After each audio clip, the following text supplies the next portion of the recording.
Well, hello, everyone. Happy Wednesday, and thank you again for making the time to just listen to this little study. I pray that you are finding some value in it, that you're finding a blessing in it, that you feel like it's helping you in your walk with God, because that's certainly the purpose for all of this. And again, there's a lot of symbolism, a lot of imagery, a lot of things that we don't understand. So I hope I can, you know, be somewhat forthright, I guess, just showing you the areas that we don't have answers for. But again, I'm not able to decipher all of it, but there are some wonderful things in the Hebrew that I think have been really beneficial for me. So as we look at this, we're picking up in chapter 8 and in verse 18. And remember, Daniel was having this vision or this dream. We really don't know how to define it, but while he was in the midst of this, and this angel Gabriel was speaking to him, we start at verse 18, and it says that he fell into a deep sleep with his my face towards the ground. So this has caught my attention because he's already in a realm of vision, of dream, um, altered state of reality, just looking for words to try to explain where he could have what he could have been feeling as he's going through this. And whatever state that was to where he was seeing this vision, this seemed to go into a deeper realm. He called it a deep sleep. And that's what the translators called it. We'll take a look at the Hebrew and see if maybe we can get a better understanding of that. Because if he was asleep, how could he still be cognizant? And here he's being set upright. Doesn't say that he woke out of this sleep. And so it's just very interesting.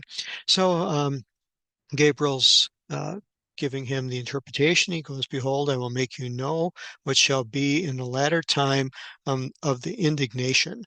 This is another word that's very interesting because what does indignation mean to us today versus what it meant to them versus how it relates to what kind of thought process and what kind of climate, if you will exist in these end times because it's appointed of the time of the end.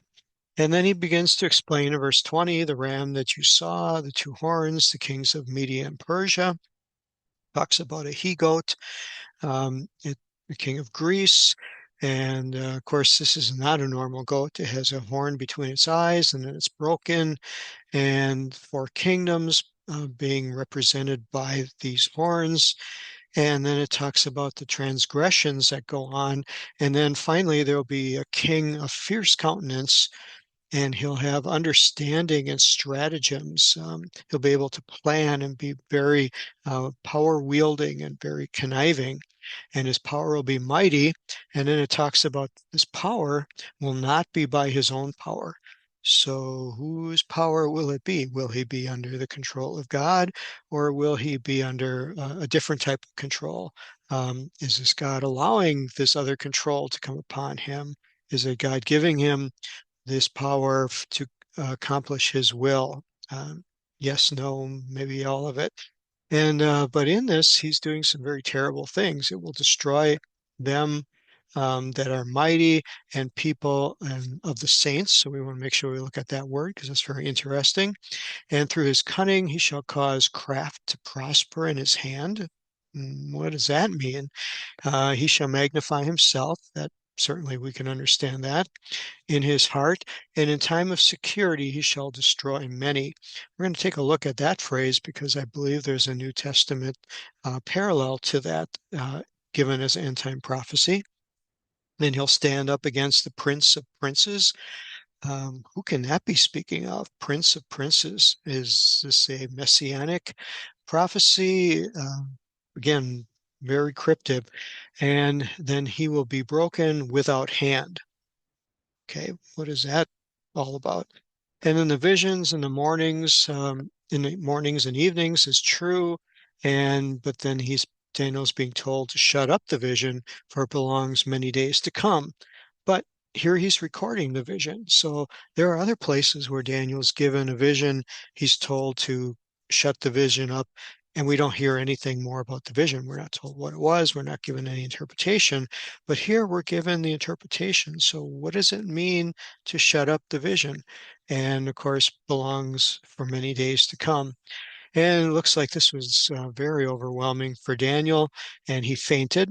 Okay, that's a different use of that word, that like he went into a deep sleep. And in fact, it so affected him that he was ill from it and sick. Finally got up, did the king's business. Here he was appalled at the vision.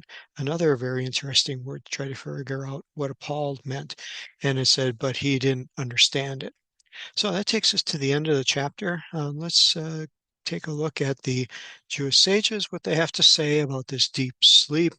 Um, they kind of they look at the word. The root word is radam, and he calls it a complete loss of consciousness. So that would fit into with the term fainting. We'll see if that looks. If we can maybe come up with some other meanings that from that Hebrew word. Continuing down, we look at the word he-goat. We'll find that this has a very interesting spelling to it and has some Greek mythology connotations with it. A little bit of overlap here. The term by his own power or not by his own power. The sages here say that it could be he was to his own cunning, or he's appointed by God, or he again could be under influences that are not from God.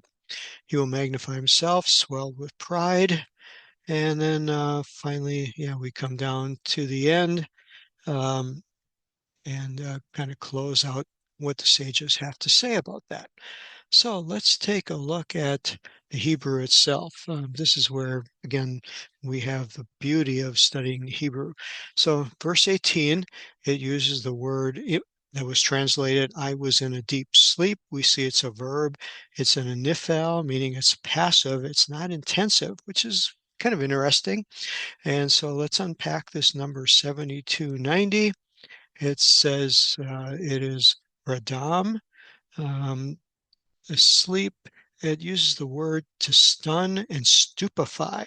Okay, well, I can understand that what he was going through would have shocked him, and shocked him in such a way that he could have been stupefied, could have been overwhelmed. I think I would understand it because he was already experiencing a vision, but the whole thing was just too overwhelming for him to respond. He was stupefied.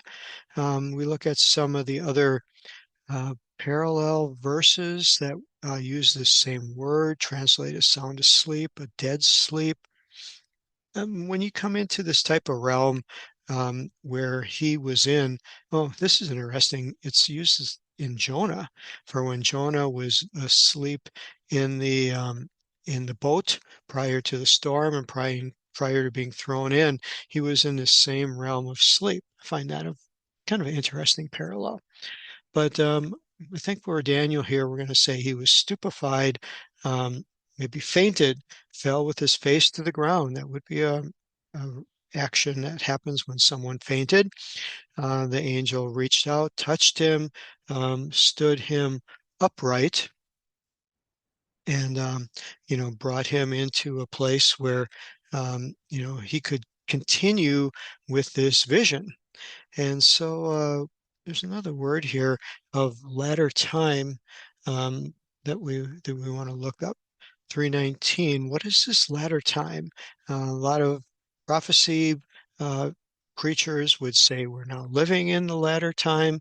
The time when Jesus was on the earth, the disciples thought that they were living in the latter time, and Paul thought he was living in the latter time. So from the time that Jesus appeared, we have been living in the latter time. It's just that we know that God is very long suffering. His time frame is not our time frame.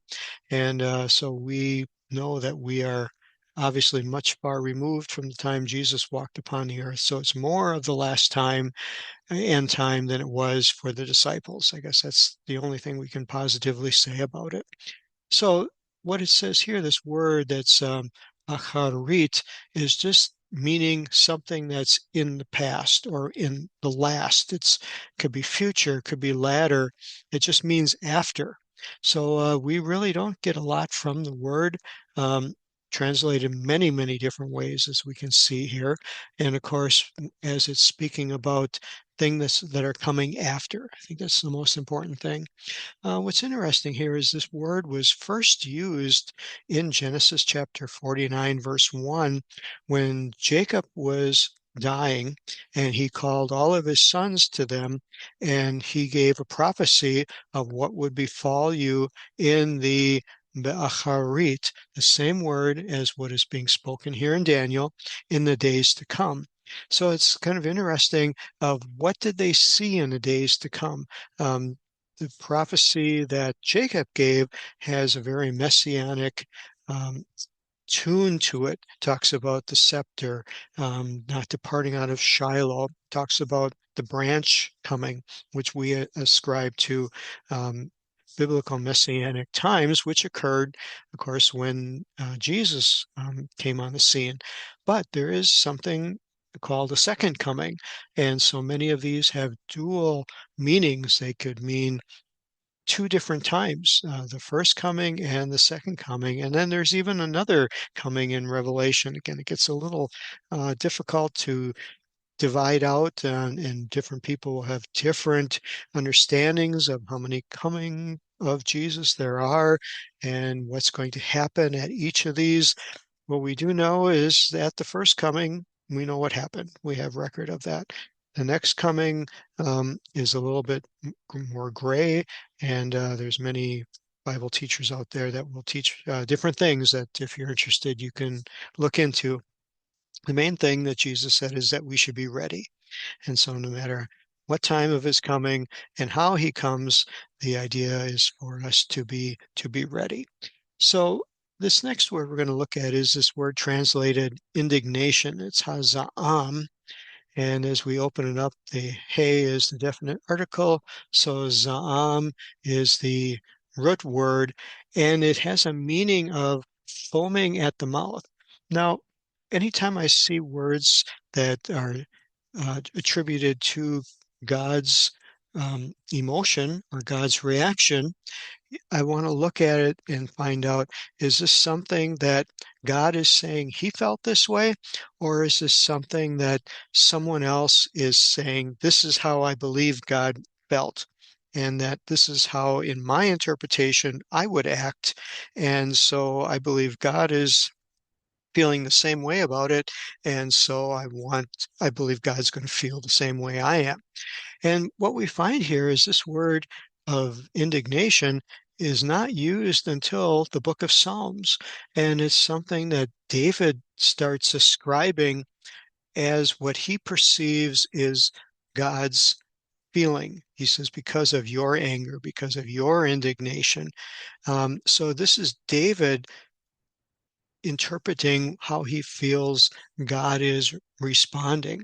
And of course, this is good for us to keep this in a perspective of what is God really feeling here? What is God really going through? And how do I know how God is feeling at this type uh, of occurrence that's happening? Is he really frothing at the mouth? Because that is the meaning of this word indignation.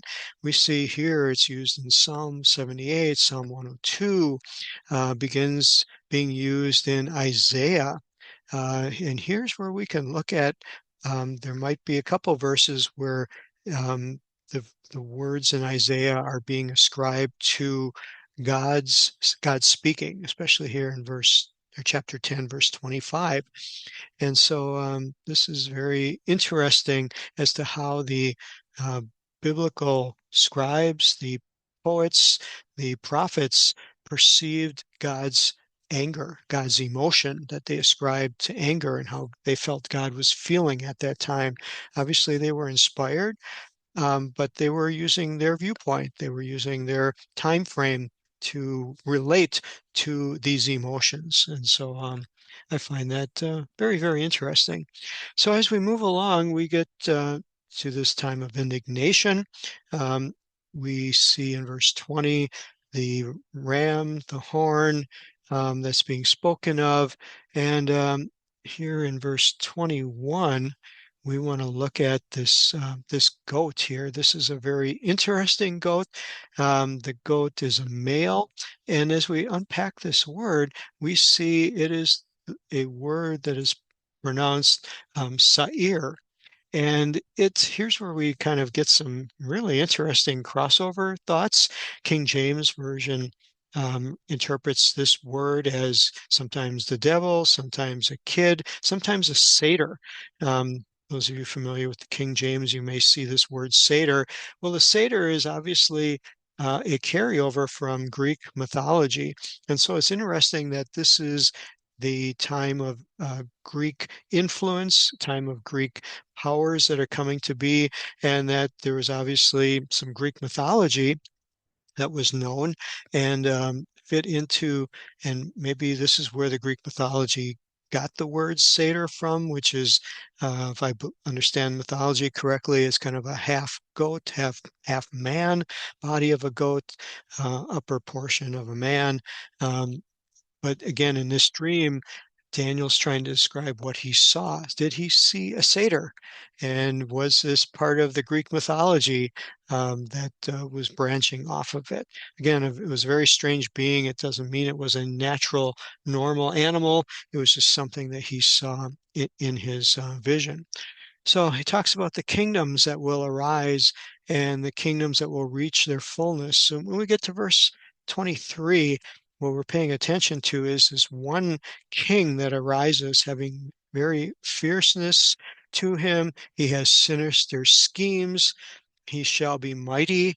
Again, as we look back through history and we see the dictators and the kings that have arisen, the Stalins, um, the uh, Napoleons, Genghis Khan. History is filled with these powerful men that conquered, um, and um, the Grecians had their armies, the Persian Alexander the Great. Could he fit into this category? Um, or is this maybe prophesying about the time to come, of the time prior to what many think the Antichrist and his kingdom that will be set up? And so, again, this can be both. It can be something that happened during the time of the Greeks and the Medes and the Persians that this person could fit in, or it could be that they did not quite fit this category, and this one that they're speaking about fits another category. So he will thrive. There'll be prosperity. There'll be thriving. This is kind of interesting. It looks like good times are coming. People will be in a place of peace and safety. And he said he will destroy the mighty people and the holy people. This is Kodoshim, which is spoken about as the separated ones, the ones that are dedicated to God, set apart for his purpose. Well, we do see that throughout history. We see Nero's, we see the Caesars, we see those Roman emperors that were very, very cruel, um, persecuting both Jews and later on Christians until the time of Constantine. So this could fit in that time frame. But we also see in the book of Revelation that there'll be another time frame that parallels that. So this could have influence upon that. And verse 25, it says, through his cunning he shall cause prosperity to come, but it'll be through deceit. Again, our whole world today is filled with deceit, filled with um, so many things that we don't know what to believe anymore. And so we can see that this may have happened during the time of the Romans. Is it happening again today that, we are just being overrun with things that are hard to believe, words that are spoken, and again, not just in generality here, the times that we're living in. And there will be prosperity, but he will just cause destruction. There'll be a lot of destruction in the midst of prosperity. Um, do we see some of that happening today? Is this it, or is it just a foreshadow of what we may see coming? The Sarim, Prince of Princes, and So this word is translated kind of loosely from Hebrew to English. It just says Sar, Sarim, prince, princes. The word of is in there, and the definite article of the prince and of princes is put in to make it flow into English that we can understand. But in Hebrew, it just says prince, princes. So is this one prince, the prince of princes, or is it a prince and many princes that they're lumping together? We don't know. One will rise and he shall be broken. Obviously, it could be a messianic prophecy of Jesus being crucified. He was broken, and so we just don't know all of what that can entail. But something that's very similar here about the time of prosperity and destruction made me think of in First Thessalonians chapter 5 and verse 3. Paul is talking here about the day of the Lord coming as a thief in the night, and when they say peace and safety, then shall sudden destruction come upon them, as a travail upon a woman with child. And then we are not in darkness. We should be aware that this should be coming and not overtaken like a thief. Paul admonishes us to be children of the light and be sober. Let us watch. And but this time of peace and safety, I found kind of a connection there um, for that period of time. And could that be what he's talking about? And we see this occurring in our time frame today. And so, again, peace and safety and security are very fleeting, and we look for them, we long for them. And in the midst of them, it seems like just when you reach a point where it's peaceful, then the opposite war breaks out. So as we kind of conclude this, the vision, as Daniel was saying, were of evenings and mornings, uses the word emet with his use for true. The translators capitalize this for some reason that the Hebrew scholars did not pay attention to, or give it that same type of weight. Um, it's just the word for emet, true, and here it is to seal up, and it is this word satom, which means to stop up, to close, to conceal. Um, and so why is it closed up? Is it closed up because Daniel knew the interpretation and didn't wasn't able to tell it? We'll see that in some further passages, or was it shut up because he just didn't know what was going on? And I think it's because he didn't know what was going on. Here it says that no one understood it. These are in singular terms that he's speaking. So did Daniel go and share this with everybody? Shadrach, Meshach, and Abednego, the other faithful wise men that he was in touch with? Did he keep it to himself? Obviously, being sick like this and being out of commission for these many days would have attracted the attention of his superiors, of those close to him. Yeah, he might have shared that. And it seems that Daniel didn't understand it, and no one else did either. And of course, as Daniel is writing this down, they would have had the ability to read it. They would have known exactly what we have known, but it was somewhat hidden from them. We have the benefit of hindsight, and having lived through the first millennial where Jesus came, we can see the parallels. And also having the book of Revelation and the writings of Paul, we can look and find some parallels to apply it to future times. We can also historically look back at what happened with the Medes and the Persians and the Greeks and the Romans and what they accomplished and did upon the earth. And those that came after them, the Hitler and Stalin, and those in China and Japan that were so horrible and massacred hundreds of millions of people. Um, all of those are in our history, the Genghis Khans and the Napoleons conquering the worlds, and uh, the the Crusaders that came to the Holy Land in the name of freeing the Holy Land, that slaughtered all the Jewish people and pillaged them um, to pay for these um, conquests and the crusades that went through. Um, just a lot of tough things, a lot of hard things to understand. But I hope you've had some food for thought. Hope you've enjoyed this. May you be, God bless you, and maybe give you understanding that in a way that will help us when we come back next time and we pick up in chapter 9. So God bless you all. Take care, and we will see you then.